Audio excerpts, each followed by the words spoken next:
The metallic scent of blood hit Rowland Granger before he saw the woman kneeling in the dirt behind the medicine shop. Her hands pressed against her temples, her shoulders shaking with silent sobs that made his chest tighten in a way no bronco had ever managed. He had come to Cody, Wyoming in the summer of 1883 to deliver cattle to the railroad. Not to get involved in anyone's troubles, but something about the woman's posture, the way she seemed to be folding in on herself like a wildflower in drought, made him dismount from his bay gelding and approach with careful steps. "Miss, you all right there?" His voice came out rougher than intended, gravelly from days on the trail without much conversation beyond cursing at stubborn steers. She looked up, and Rowland felt the world tilt slightly. Her face was beautiful despite the tears tracking through the dust on her cheeks, but what stopped him cold was her hair. Where there should have been the long braids he could see from the loose strands still clinging to her scalp, there was instead a choppy, uneven cut that exposed her neck and ears.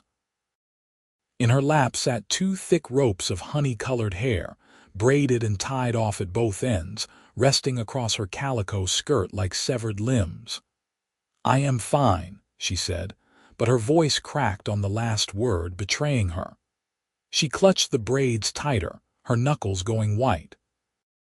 Rowland crouched down, keeping a respectful distance but close enough to see the determination flickering behind her tears. "Begging your pardon, miss, but you do not look fine. What happened to your hair?" She drew in a shuddering breath, straightening her spine with visible effort.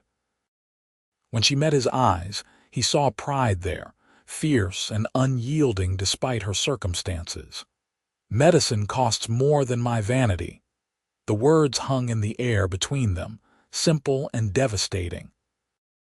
Rowland felt something shift in his chest, like a lock clicking open on a door he had kept bolted for years. He had seen hardship before, seen people make terrible choices out of desperation, but there was something different about this woman. She had not begged or complained. She had simply stated a fact, as though cutting off her hair was as natural as breathing. "What kind of medicine?" he asked quietly. She hesitated, her fingers stroking the braids in her lap with a tenderness that made his throat tight. "My brother took ill with pneumonia 3 weeks ago. The doctor wanted $15 for the treatment and visits. I had $12 saved, been saving for near on 2 years. She paused, swallowing hard. "The general store owner gave me $3 for my hair. He has a wife back east who makes wigs and hairpieces for fine ladies." Rowland sat back on his heels, processing this information. $15 was a fortune for most working folk, more than some earned in a month. The fact that this woman had saved 12 of it spoke to her character, and the fact that she had sacrificed her hair for the remaining 3 made something in his chest ache. "Your brother, he going to pull through?" A ghost of a smile touched her lips. "Doctor says yes, if he keeps taking the medicine and gets plenty of rest. Oliver is only 16, still has his whole life ahead of him." Her voice softened. "Our parents died 4 years back. Fever took them both within a week of each other. It has been just me and Oliver since then. He is all I have got." "What is your name?" Rowland found himself asking, though he knew he should tip his hat and move along. He had cattle to see to, money to collect from the railroad company. Getting involved with a woman and her troubles was the last thing a drifting cowboy needed. "Ophelia Sinclair," she said, finally looking directly at him. Her eyes were the color of honey in sunlight, warm and clear despite her tears. "Most folks call me Leah." "Rowland Granger," he replied, touching the brim of his hat. "My friends call me Row." She studied him for a moment, taking in his dusty clothes, the worn leather chaps, the Colt revolver at his hip. "You are a drover." "Most of the time. I take work where I can find it. Just brought a herd up from Colorado for the Burlington Railroad. Should have my pay by tomorrow." Ophelia stood then, carefully folding the braids and tucking them into a cloth bag she pulled from her skirt pocket. I should get back. Oliver will be wondering where I went with the medicine. Rowland rose as well, taller than her by a good 6 inches. Where do you live? She pointed toward the edge of town, where a cluster of modest cabins dotted the hillside. The small one with the blue door. I take in sewing and laundry to make ends meet. Oliver used to help with odd jobs around town, but he has been 2 weeks since the illness. Something in Rowland made a decision before his brain caught up with it. I will walk you back. That is not necessary, Ophelia said quickly, but there was a flicker of something in her eyes. Hope, maybe, or relief at not having to face the walk alone with her shorn head. I know it is not necessary, Rowland said, gathering his horse's reins. But I am offering anyway. They walked in silence for the first few minutes, Rowland leading his gelding while Ophelia kept her eyes fixed on the path ahead. He noticed how she kept one hand touching her neck, as though still adjusting to the absence of weight that had been there her whole life. How long was your hair? He asked, surprising himself with the question. Down to my waist, she said softly. Mama used to braid it every morning before school. After she died, I learned to do it myself. It was the one thing I had that was truly mine, something pretty in a world that had gotten pretty ugly. She laughed, but it held no humor. Silly, I suppose, to care so much about hair. It is not silly, Rowland said firmly. We all have things we hold on to, things that remind us of better times or people we have lost. There is nothing wrong with that. She glanced at him, really looking at him for the first time. He was probably 25 or 26, with dark hair that needed cutting and eyes the color of creek water after a storm, blue-gray and changeable. His face was weathered from years in the sun, but there was kindness in the lines around his eyes, and his mouth was quick to quirk into a half-smile. You are kinder than most cowboys I have met, she said. Most cowboys have not been raised by a mother who would have tanned their hide for being rude to a lady, Rowland replied. She died when I was 19, but her lesson stuck. I am sorry for your loss, and I for yours. They reached the cabin with the blue door, and Ophelia paused on the porch steps. Thank you for walking me home, Mr. Granger. It was decent of you. Row, he corrected. And it was no trouble. He hesitated, knowing he should leave but finding his feet reluctant to move. If you or your brother need anything while I am in town, I am staying at the boarding house on Main Street, Mrs. Patterson's place. Ophelia smiled then, a real smile that transformed her face and made Rowland's heart kick against his ribs. I know it. I do her laundry every Tuesday. Well then, he said, feeling foolish and young despite his years. I suppose I will be seeing you. I suppose you will. Rowland forced himself to turn away, leading his horse back toward the center of town. He did not look back, though he wanted to, knowing that if he did, he might do something stupid like invite himself inside or offer to help with her brother or 100 other things that would tie him to this place when he needed to keep moving. But that night, lying in his rented room at Mrs. Patterson's boarding house, he could not stop thinking about Ophelia Sinclair and her missing braids, about the quiet dignity in her voice when she said medicine cost more than Vanity, about the way her eyes had softened when she spoke of her brother. He had spent 5 years drifting from job to job, town to town, never staying anywhere long enough to put down roots. His father had been a farmer in Missouri, and watching the old man work himself into an early grave trying to make crops grow in stubborn soil, had convinced Rowland that staying in one place was a death sentence. But something about Ophelia made him wonder, for the first time in years, what it might be like to stop running. The next morning, Rowland collected his pay from the railroad office, counting out the bills with satisfaction. It had been a hard drive, 3 weeks of eating dust and sleeping on the ground, but the $45 in his hand made it worthwhile. He tucked the money into his inside vest pocket and headed back toward Main Street, intending to buy himself a proper meal and maybe a new shirt to replace the one that had torn beyond repair during a river crossing. He passed the general store and found himself stopping, looking at the window display. There were bolts of fabric, jars of penny candy, tools and household goods, and in one corner on a velvet cushion sat a delicate hair comb made of tortoiseshell with small garnets set into the handle. It was the kind of thing a woman might wear to church or a town social, pretty and impractical and completely unnecessary. Before he could talk himself out of it, Rowland went inside.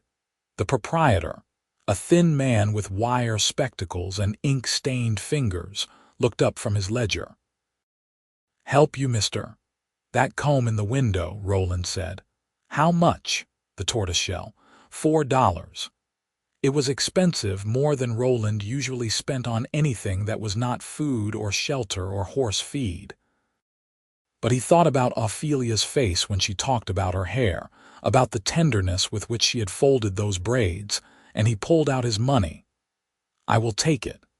He had the proprietor wrap it in brown paper, feeling foolish but determined. Then he made his way to Mrs. Patterson's boarding house, knowing that Tuesday meant Ophelia would be there doing laundry. He found her in the backyard, bent over a washboard with her sleeves rolled up and her arms sudsy to the elbows. Her short hair was hidden under a kerchief, and she was humming something low and sweet that reminded Rowland of his mother's old hymns. "Morning, Miss Sinclair," he said, and she startled, nearly dropping the shirt she was scrubbing. "Mr. Granger," she said, straightening up and pushing a loose strand of hair back under her kerchief. "I did not hear you coming. Sorry, did not mean to sneak up on you." He shifted his weight, suddenly uncertain. "I got paid yesterday." "That is good," she said, a question in her eyes. "And I bought something." He held out the wrapped package, feeling heat climb up his neck. "For you, to make up for what you had to lose." Ophelia stared at the package, not reaching for it. "Mr. Granger, I cannot accept gifts from a stranger." "We are not strangers," he said. "And it is not charity, if that is what you are thinking. It is just something I saw and thought you might like. You can say no, and I will leave and not bother you again, but I would appreciate it if you would at least look at it." She dried her hands on her apron, studying his face as though trying to read his intentions. Whatever she saw there must have satisfied her, because she took the package and carefully unwrapped it. When she saw the comb, her breath caught. "Oh," she whispered, running one finger along the stones. "It is beautiful. Figured you could wear it once your hair grows out some," Rowland said. "Or now, if you wanted. My sister used to pin combs in her hair even when it was short, said it made her feel fancy." "You have a sister, 3 of them, all back in Missouri with families of their own." "I am the only one who could not seem to settle." Ophelia looked up at him, her eyes shining with unshed tears. "This must have cost you dear." "Not so much," he lied. "And I wanted you to have it." She clutched the comb to her chest, and for a moment Rowland thought she might cry. But instead she smiled, that same transforming smile from the day before. "Thank you, Ro. This is the kindest thing anyone has done for me in a long while." "You are welcome, Leah." They stood there in the morning sunlight, laundry forgotten, something unspoken building between them. It was Mrs. Patterson who broke the moment, coming out the back door with another basket of wash. "Mr. Granger, I did not realize you were back here bothering my laundress," she said, but there was a twinkle in her eye that suggested she was not truly annoyed. "Just saying good morning, Mrs. Patterson," Rowland said, tipping his hat. "I will leave you ladies to your work." But as he walked away, he heard Mrs. Patterson say to Ophelia, "That is a good man, that one. Does not talk much, pays his rent on time, and is polite to boot." You could do worse, dear. Hush, Ophelia said, but Rowland could hear the smile in her voice. He spent the rest of the day trying to figure out what to do with himself. The cattle were delivered, his pay was collected, and he had no reason to stay in Cody beyond the week he had already paid for at the boarding house. There was work in Montana if he wanted it, or he could head south toward Colorado for the fall roundup. But every time he thought about saddling his horse and riding out, he pictured Ophelia's face, the way her hands had trembled when she touched that comb, and he found excuses to stay. The next day he went to her cabin with an offer. "I noticed your porch steps are rotting," he said when she answered his knock. "If you have got the lumber, I could fix them for you." Ophelia leaned against the doorframe, arms crossed but not closed off. "I do not have the lumber and I cannot afford to pay you." "Did not ask for pay," Rowland said, "and I can get the lumber from the mill. Consider it a thank you for being friendly to a stranger in town. You already gave me the comb, and now I am offering to fix your steps. You can say yes or no, Leah. It is your choice." She studied him for a long moment, and he could see her weighing the offer, looking for the trap or the expectation that must surely be hidden somewhere in his words. But Rowland kept his expression open and honest, letting her see that he had no ulterior motive beyond wanting to help and, if he was being truthful with himself, wanting to spend more time near her. "All right," she said finally. "Yes, thank you." It took him 2 days to replace the steps, working in the morning before the heat got too bad. Oliver watched from the window, too weak to come outside but curious about the cowboy who had attached himself to his sister. On the second afternoon, Ophelia brought out 2 glasses of cool water and sat on the new steps, admiring Rowland's work. "You are good with your hands," she said. "My father made sure all of us could do basic carpentry and repair work." Said a man who could not fix what broke was not much of a man at all. He sounds like he was wise. He was stubborn and hard, but he loved us in his way. He just could not show it much. Rowland took a long drink of water, wiping his mouth with the back of his hand. "When he died, I left. Could not stand the thought of taking over that farm, working myself to death like he did." "You regret it?" "Leaving? Sometimes," Rowland admitted. "But mostly no. I have seen things I never would have seen if I had stayed. Been to places that do not even exist on maps yet. Met people who changed how I see the world." He looked at her. "Met you?" Ophelia blushed, ducking her head. "We have only known each other a few days." "Sometimes a few days is enough." She did not respond to that, but she did not move away either. They sat in comfortable silence, watching the sun track across the sky, and Rowland felt more at peace than he had in years. That evening, Oliver was strong enough to come to the table for dinner, and Ophelia insisted Rowland stay and eat with them. The meal was simple, just beans and cornbread, but it tasted better than any fancy restaurant food Rowland had eaten in Denver or Cheyenne. Oliver was a thin boy with his sister's honey-colored hair and the same determined set to his jaw. He studied Rowland with open curiosity, asking questions about cattle drives and life on the trail, his eyes lighting up at the stories of stampedes and river crossings and nights spent sleeping under stars so thick they looked like scattered diamonds. "I want to be a cowboy when I am older," Oliver said, and Ophelia's expression tightened. "You will be whatever you want to be," she said, "but first you need to get well." "I am well," Oliver protested. "I am eating and sitting up and everything." "You are better," Ophelia corrected. "Not well. The doctor said it will be weeks before you are back to your full strength." Oliver slumped in his chair, and Rowland recognized the frustration of a young man forced into idleness. "Tell you what," he said. "Once you are fully recovered, if you want to learn about cowboying, I will teach you what I know. How to rope, how to ride rough stock, how to read cattle, But you have got to mind your sister and get your strength back first. Deal? Oliver's face lit up. Deal. Ophelia caught Rowland's eye across the table, and the gratitude there made his chest warm. After dinner, while Oliver rested on the narrow bed in the corner, she walked Rowland out to where his horse was tied. "You did not have to promise him that," she said. "I know you will be leaving soon." "Maybe not as soon as I thought," Rowland said. The words surprised him even as he spoke them, but they felt right.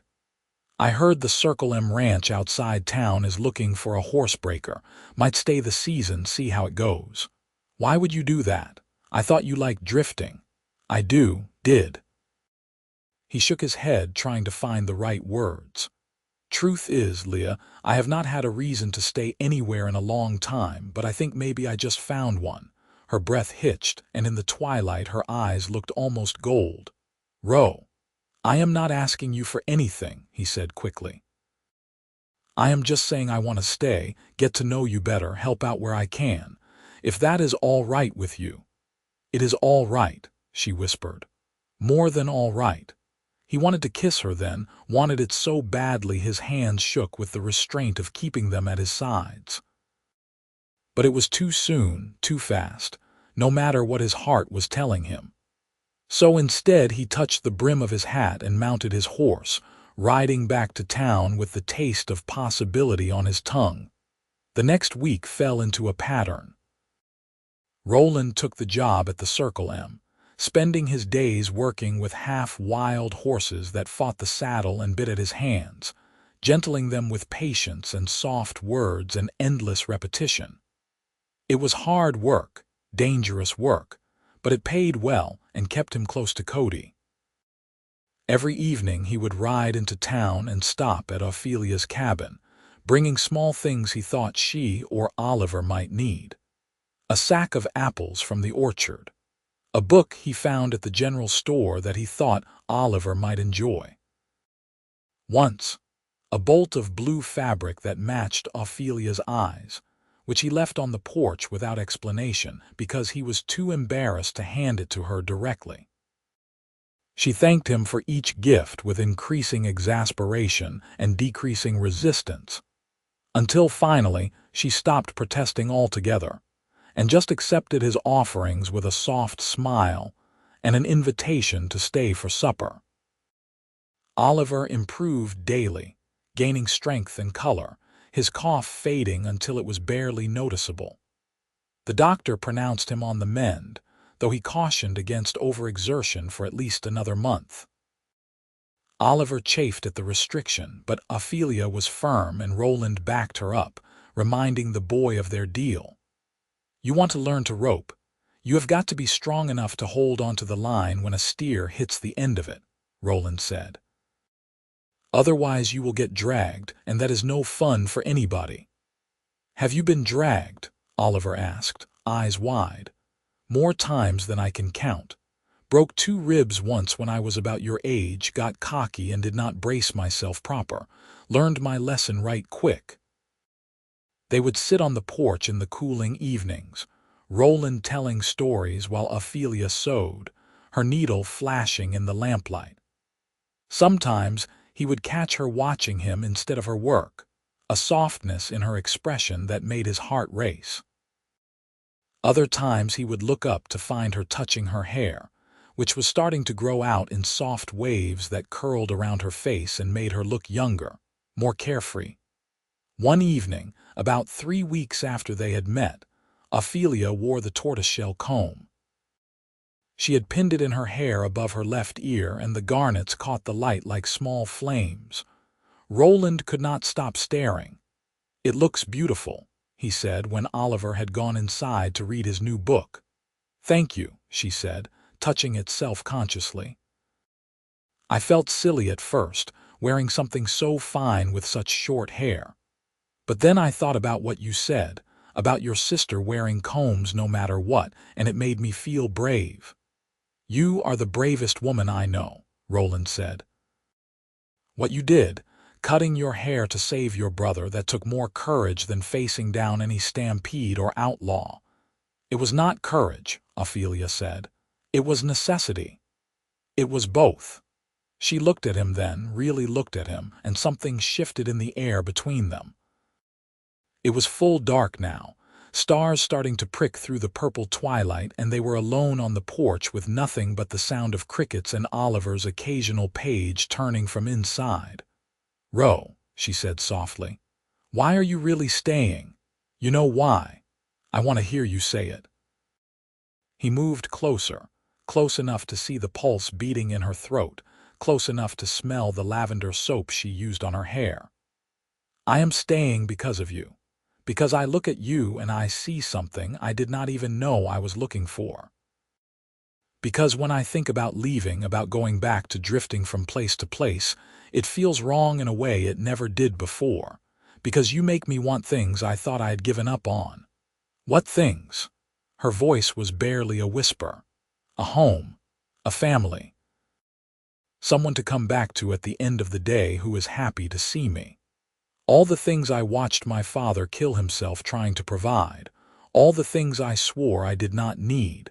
Turns out I just had not met the right person yet." Ophelia's eyes glistened with tears, but she was smiling. "I have not known you long, but I feel the same way. Like you walked into my life exactly when I needed you most. Like maybe everything that has happened, all the hard times and loss, was leading me to this moment."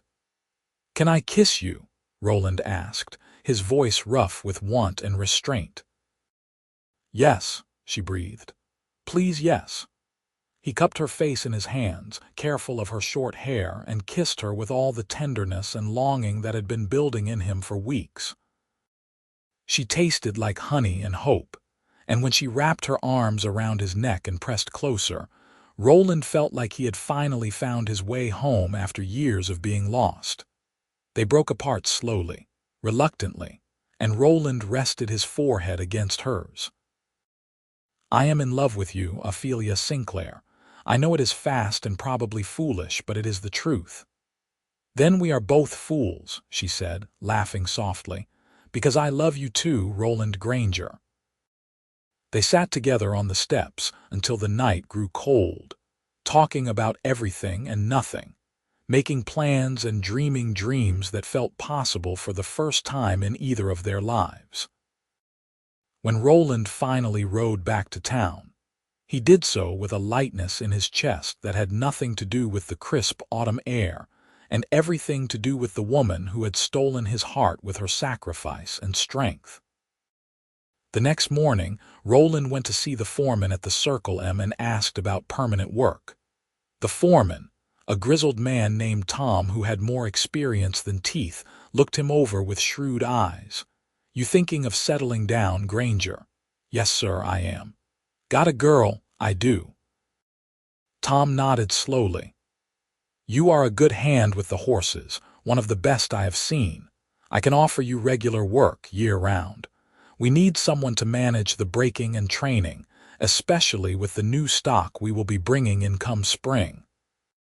Pay is $30 a month plus board, and there is a small cabin on the property you can use if you want privacy." $30 a month was good money, steady money. Rowland stuck out his hand. "I will take it." They shook on it, and just like that, Rowland's days of drifting were over.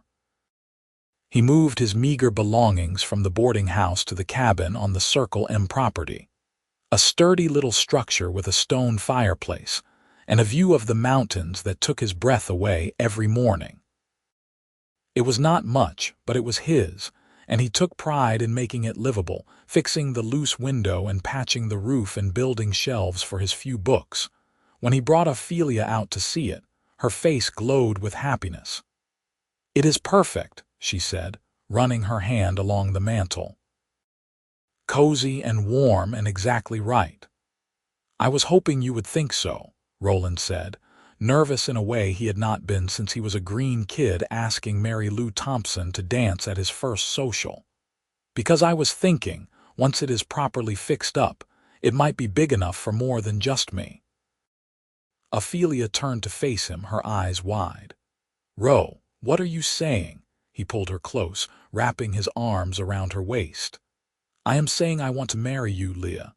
I know we have not been courting long by conventional standards, but I have never been more sure of anything in my life. You are what I want, what I have always wanted even when I did not know to want it.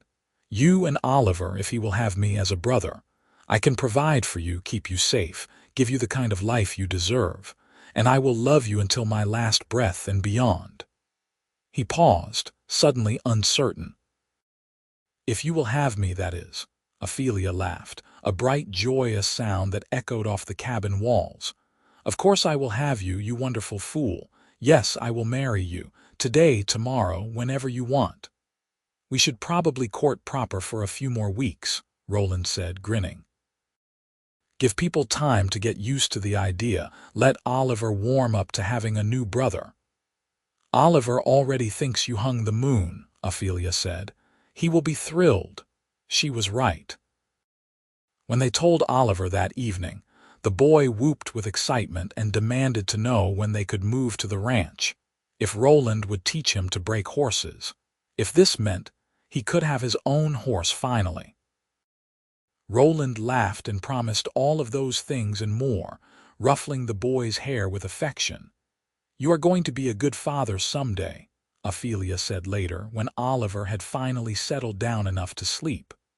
I hope so, Rowland said. I want to be better than my own father was, more present and patient, and I want to give our children the kind of home where they feel safe to be themselves. Our children, Ophelia repeated softly, testing the words. I like the sound of that.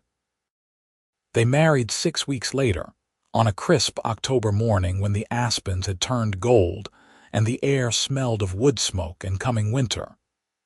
It was a small ceremony, just the preacher and Mrs. Patterson and a few of Ophelia's regular customers who had become friends over the years. Oliver stood as witness, wearing new clothes Rowland had bought him for the occasion, his chest puffed out with pride at being part of something so important. Ophelia wore a simple cream-colored dress. She had sewn herself from the blue fabric Rowland had given her weeks before, though she had dyed it to make it more practical for regular wear. In her hair, growing longer now and curling softly around her face, she wore the tortoiseshell comb, and Rowland thought she was the most beautiful thing he had ever seen. They said their vows in front of the whole town, or at least the part of it that cared to attend, and when the preacher pronounced them man and wife, Rowland kissed his bride with a tenderness that made the ladies in attendance sigh and dab at their eyes. The Circle M foreman gave Rowland 3 days off for a honeymoon, which they spent at the cabin, fixing it up and making it truly theirs. Oliver stayed with Mrs. Patterson, who spoiled him rotten and sent him back with a bag of cookies and a new cap that made him look older than his 16 years. On their second night as man and wife, as they lay tangled together in the narrow bed Rowland had built himself, Ophelia traced the scars on his chest, remnants of years spent working with animals that did not always appreciate his efforts. Tell me about this one, she said, touching a long white line that ran from his shoulder to his sternum. Longhorn steer, about 4 years back. He did not care for being branded and decided to express his opinion with his horns. Nearly gutted me before my partner could rope him off. And this. Her fingers found a circular mark on his ribs. Bullet wound. Got caught in a bar fight in Dodge City that was not even my fight to begin with. Spent 2 weeks laid up with fever before I was well enough to ride again. She kissed each scar, her lips soft and warm against his skin. I am glad you survived all of these things. Glad the world kept you safe long enough for us to find each other. Me too, Rowland said, pulling her close. Me too. They fell into married life with an ease that surprised them both. Rowland would rise before dawn to work with the horses, coming home in the evenings to find Ophelia cooking supper and Oliver doing his schoolwork at the kitchen table. She still took in sewing, though less of it now that Rowland's salary covered their basic needs, and she had started a small garden behind the cabin that she tended with the same careful attention she gave to everything in her life. Oliver thrived under Rowland's guidance, learning to ride and rope and care for the horses that were becoming his passion. On weekends, Rowland would take the boy out with him, teaching him the skills that had kept Rowland alive and employed for years. Oliver was a quick study, fearless but not reckless, with an instinct for animals that could not be taught. "He is going to be better than me," Rowland told Ophelia one evening, watching Oliver gentle a skittish mare with patient hands and soft words. "He has got the gift." "He has got a good teacher," Ophelia said, sliding her arm around her husband's waist. "And a good example. That winter was hard, as Wyoming winters often were, with snow that piled higher than the windows and temperatures that made breathing hurt. But inside the cabin they were warm and safe, kept cozy by the fireplace Rowland fed constantly, and the love that seemed to generate its own heat. In January, Ophelia discovered she was pregnant. She told Rowland on a Sunday morning, after Oliver had gone to town with the foreman to pick up supplies, her hands twisting in her apron as she searched for the right words. "I am going to have a baby," she finally said, the words tumbling out in a rush. "Come summer, probably July if my calculations are right." Rowland stared at her for a long moment, processing this information. Then his face broke into the widest smile she had ever seen, and he swept her up in his arms, spinning her around the small kitchen until she laughed and begged him to put her down before he made her dizzy. "A baby," he said, setting her carefully on her feet and placing both hands on her still flat belly. "Our baby. Leah, this is the best news in the world. You are not worried about the responsibility, the expense." "I am terrified," Rowland admitted. "But I am also more excited than I have ever been about anything. We are going to be parents, Leah. We are going to bring a new life into this world and raise them with all the love and care we can give. That is not something to worry about. That is something to celebrate." They told Oliver that evening, and the boy's initial shock gave way to enthusiasm as he realized he was going to be an uncle of sorts. "Can I teach the baby to ride?" he asked. "And rope? And maybe shoot once they are old enough. One thing at a time," Ophelia said, laughing. "First we have to get through the birth." But Oliver was already making plans, talking about how he would help with the baby, what he would teach them, how he would make sure they grew up strong and brave and good with horses. Rowland listened with amusement and affection, thinking that their child was lucky to have such an enthusiastic protector before they were even born.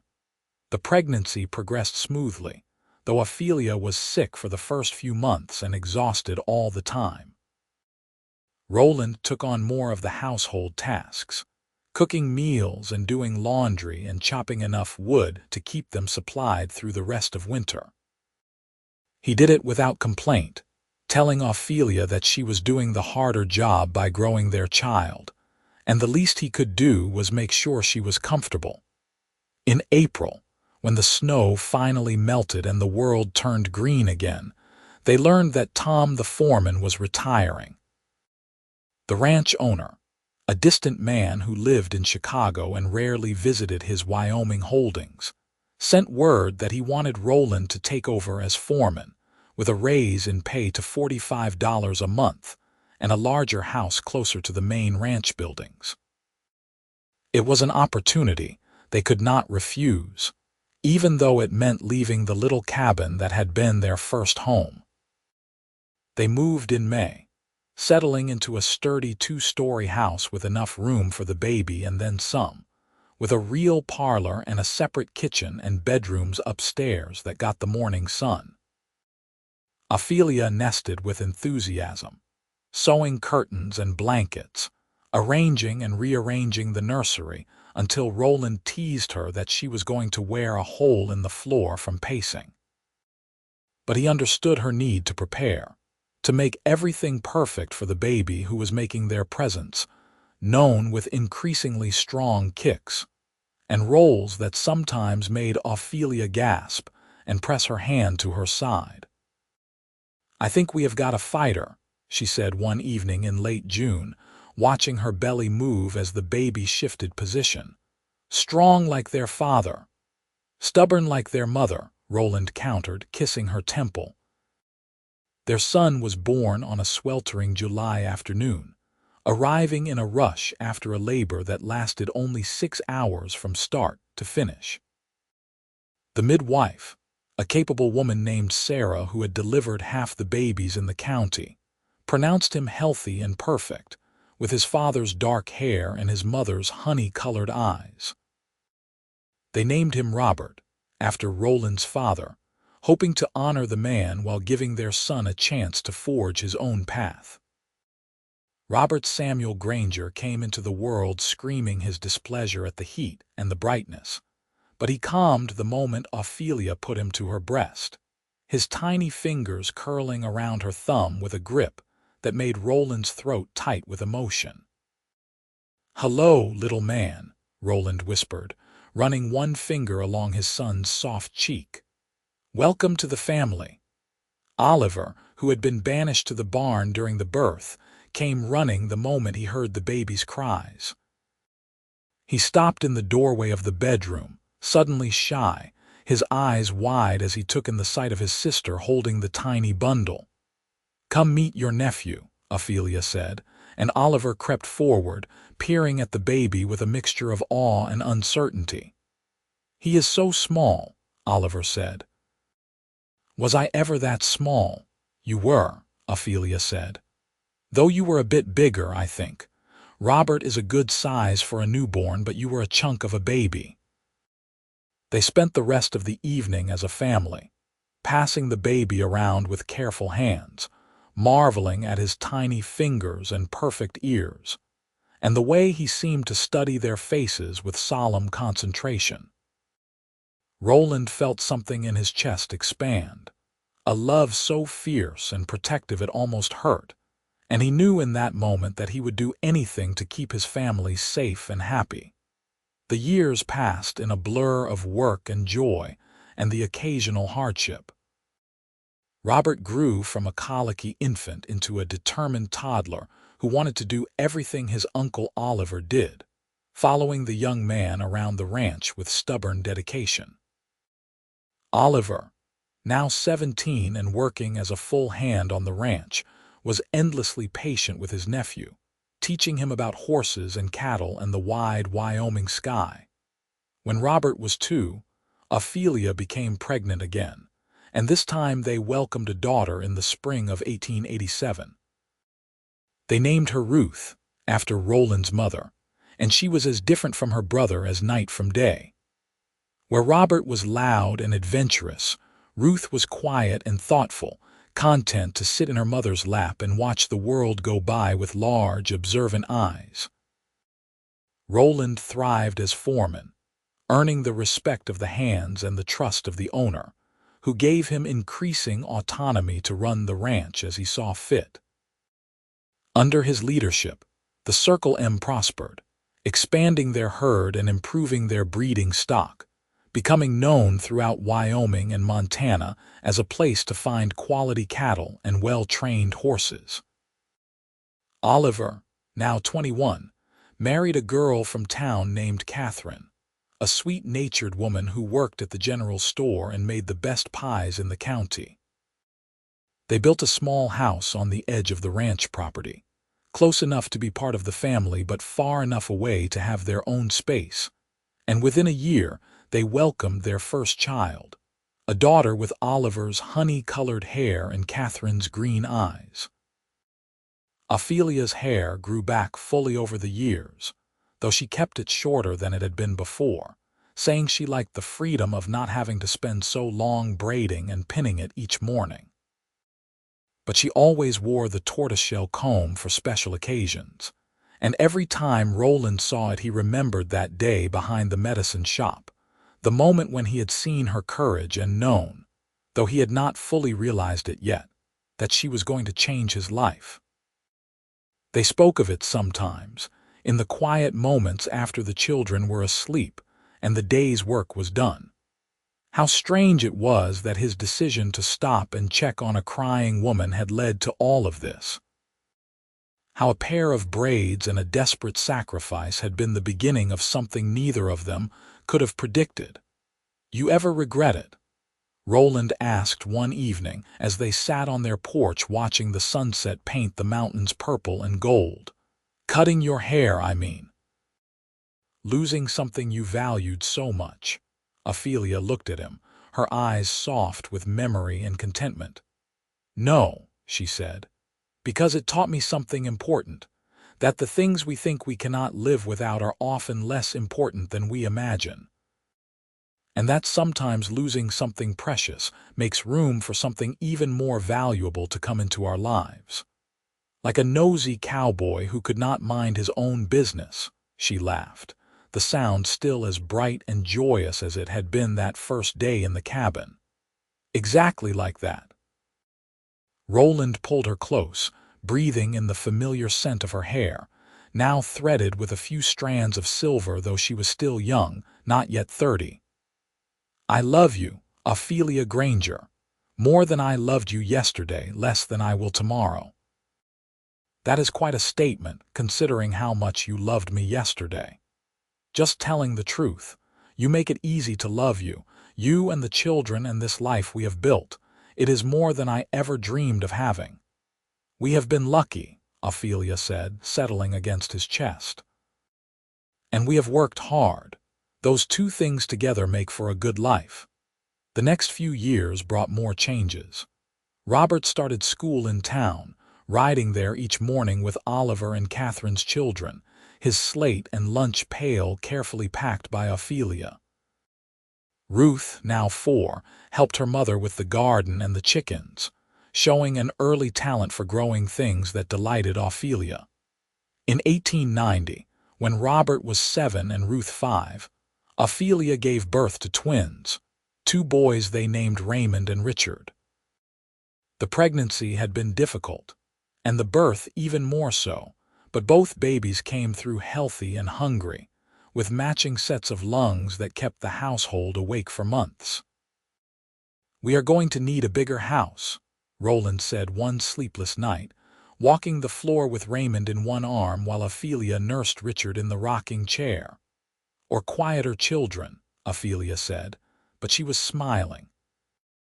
They did build an addition onto the house, 2 more bedrooms and an expanded kitchen that could accommodate their growing family, and the hands who often came in for meals.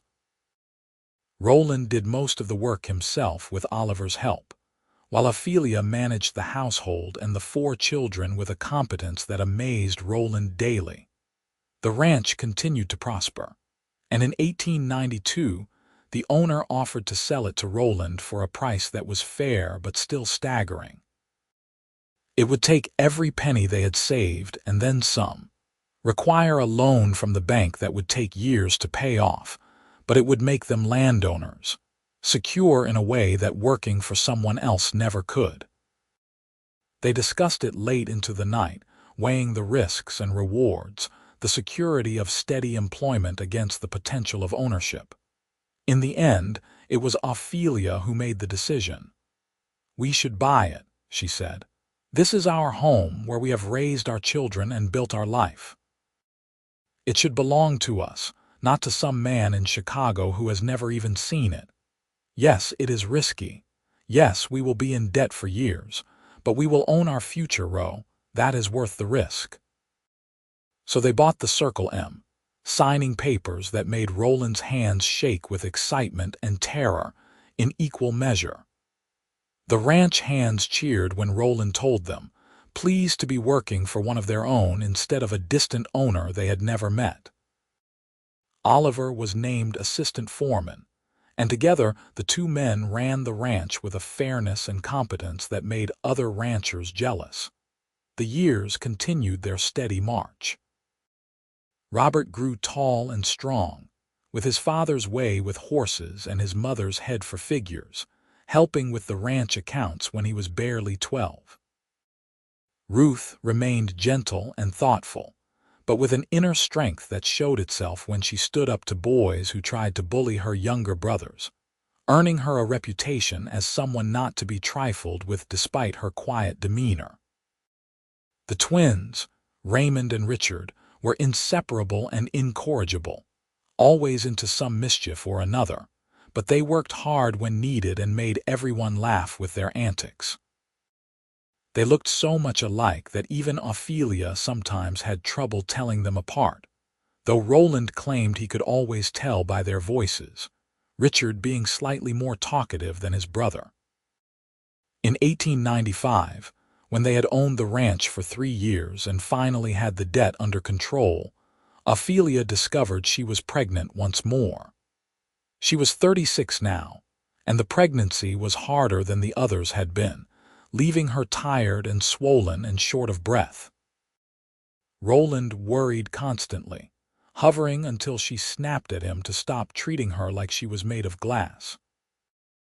But when their youngest child arrived in January of 1896, a healthy girl with a shock of red hair that came from neither parent but from Rowland's grandmother, all the difficulty was forgotten in the joy of holding their daughter. They named her Rose, for the wild roses that grew along the creek in summer, and she completed their family in a way none of them had known they needed. The turn of the century found the Granger family thriving. Robert was 17 and being courted by several girls in town, though he seemed more interested in a new breeding program for cattle than in romance. Ruth, now 14, helped her mother run the household with quiet efficiency while also maintaining the best grades in her class. The twins, at 10, were finally starting to show some sense, though they still got into enough trouble to keep Rowland on his toes.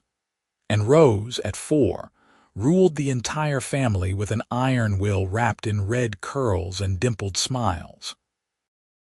Oliver and Catherine had 4 children now, all living on the ranch, and all being raised alongside Rowland and Ophelia's children in a chaos of noise and laughter and endless activity. The ranch employed 15 full-time hands, held over 2,000 head of cattle, and had a reputation for quality that extended from Montana to Texas. On their 15th wedding anniversary, Rowland took Ophelia into town for a rare evening alone, leaving the children in Ruth's capable hands.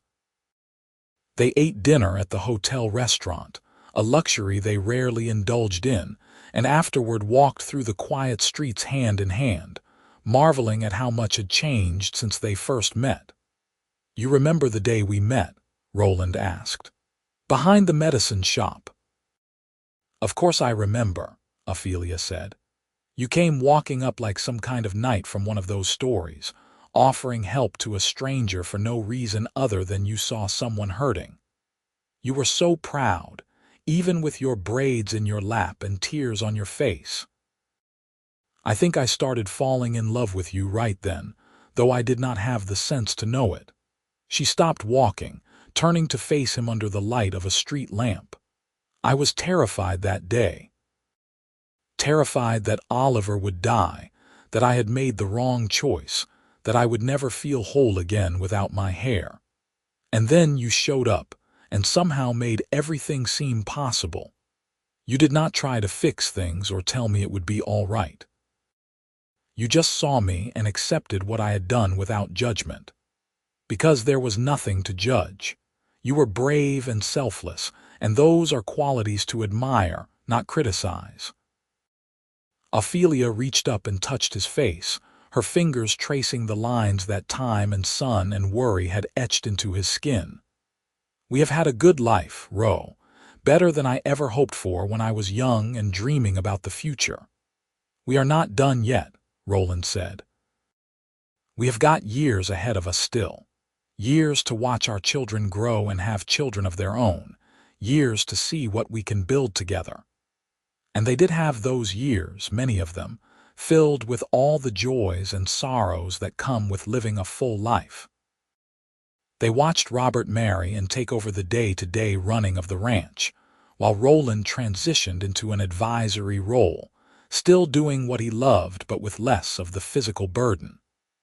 They saw Ruth become a teacher in the town school, inspiring children the way her parents had inspired her. The twins went into partnership, buying land adjacent to the Circle M, and starting their own smaller ranch that they ran with cheerful competitiveness. Rose, their baby, grew into a fiery young woman who refused every suitor until she met a doctor from back east who had come west for his health and stayed for her. They married in 1917, in a ceremony that brought tears to Ophelia's eyes as she watched her youngest daughter promise her life to a man who looked at her the way Rowland had looked at Ophelia all those years ago behind the medicine shop. As they grew older, Rowland and Ophelia spent more time on the porch, watching the sun rise and set over land they owned, surrounded by family they had created through love and determination and sheer stubborn will. Ophelia's hair had gone completely silver, though she still wore it short, and the tortoiseshell comb had been passed down to Ruth, who wore it on her wedding day and now kept it in a place of honor in her home. "You remember what you said that first day?" Rowland asked one evening in 1920, his own hair white now and his hands gnarled from decades of hard work. "About medicine costing more than Vanity." "I do," Ophelia said. "It seemed like the most important thing in the world at the time, saving Oliver's life no matter what it cost me. It was the most important thing, and it led you to me, so I cannot complain about the cost." She laughed, taking his hand and lacing their fingers together. "Everything led us to each other, I think. Every choice, every hardship, every moment of joy. It was all part of the path that brought us to this life." "A good life," Rowland said. "The best life," Ophelia agreed. They sat in comfortable silence as the stars came out one by one. The same stars they had watched together for nearly 40 years.